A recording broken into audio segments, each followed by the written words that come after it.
ఎందుకు నమ్మాలి మిమ్మల్ని?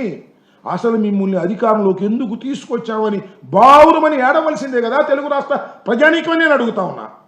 ఇలాంటి దుర్మార్గమైనటువంటి కార్యక్రమాలు ఒక్కటంటే ఒక్క హామీ నెరవేర్చారని నాకు అర్థం కాల. అదేదో 4,000 ఇచ్చాం అన్నారు. పోనీ అదేదో 4,000 ఇచ్చారు అనుకుందాం కాసేపు, దానిలో మళ్ళీ 3 లక్షల మందిని కోత పెట్టావే, 3 లక్షల మంది తీసేసావు, మళ్ళీ ఇంకా తీయాలనుకుంటున్నావు. ఒక్కటి కాకపోతే ఒక్కటైనా మీరు చేశారని అడుగుతా ఉన్నా.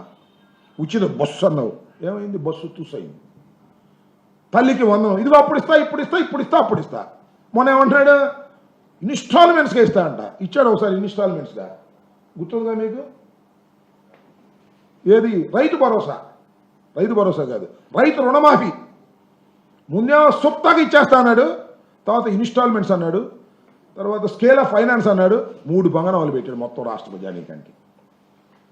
ఇంత దుర్మార్గమైన కార్యక్రమాలు చేస్తూ ఇవాళ చంద్రబాబు నాయుడు గారు, అసలు నాకు తెలియకొడతానండి, చంద్రబాబు నాయుడు గారు మీకు పరిపాలన చెయ్యాలని ఉందా? మళ్ళా జగన్మోహన్ రెడ్డి అధికారంలోకి వస్తాడేమోనని భయం ఉందా?